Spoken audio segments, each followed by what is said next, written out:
டேஸ்டான ஈஸியான plum cake வீட்டிலே ரெடி பண்ணிடலாம். இந்த கிறிஸ்மஸ்க்கு ட்ரை பண்ணி பாருங்கள். ஃபஸ்ட் டைம் பார்க்குறீங்கன்னா நம்ம சேனலை சப்ஸ்கிரைப் பண்ணிவிட்டு பெல் ஐக்கானாலையும் கிளிக் பண்ணிக்கோங்க. கருப்பு கிஸ்மிஸ் ஆட் பண்ணியிருக்கேன், டேட்ஸ் ஆட் பண்ணியிருக்கேன்,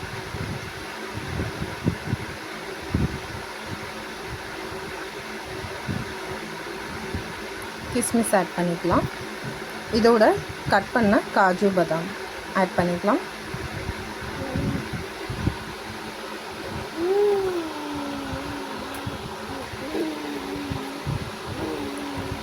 ஃப்ரூட்டியும் ஆட் பண்ணிக்கலாம்.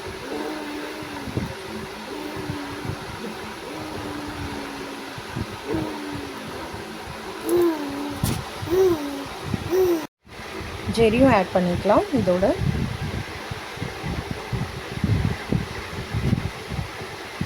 ஜூஸ் ஆட் பண்ணிக்கலாம்.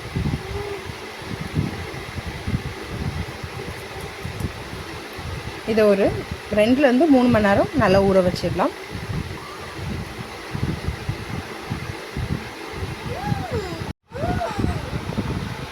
இதோட நாட்டு சர்க்கரை கொஞ்சமாக மெல்ட் பண்ணிடலாம். கொஞ்சமாக தண்ணி ஆட் பண்ணிவிட்டு மெல்ட் பண்ணிக்கலாம். நான் 1 கப் நாட்டு சர்க்கரை எடுத்திருக்கேன், அதை கொஞ்சமாக தண்ணி ஊற்றி மெல்ட் பண்ணியிருக்கேன். பட்டர் ஒரு 80 கிராம் எடுத்திருக்கேன். முட்டையோட நல்லா பீட் பண்ணி எடுத்துக்கிடலாம். நல்லா பீட் பண்ணிவிட்டு இதில் 1 ஸ்பூன் வெனிலா எசன்ஸ் ஆட் பண்ணிக்கலாம்.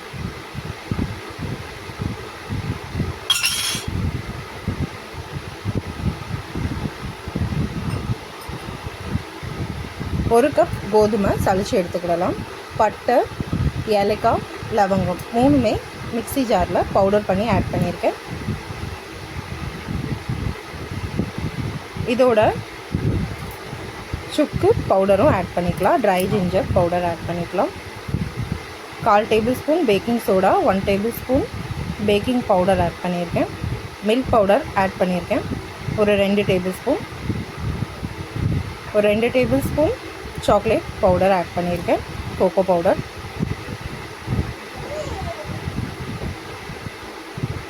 எல்லாம் நல்லா மிக்ஸ் பண்ணிடலாம்.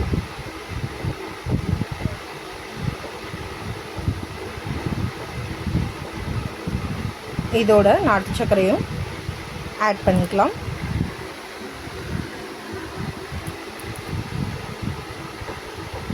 அப்புறம் ஊற வச்ச ட்ரை ஃப்ரூட்ஸும் ஆட் பண்ணிக்கலாம்.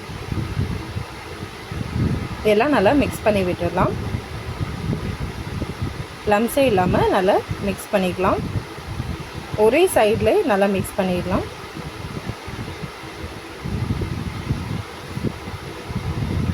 நல்லா மிக்ஸ் பண்ணிவிட்டு பட்டர் அப்ளை பண்ணிவிட்டு வேற ஒரு பாத்திரத்தில் அதில் நம்ம ஆட் பண்ணிடலாம்.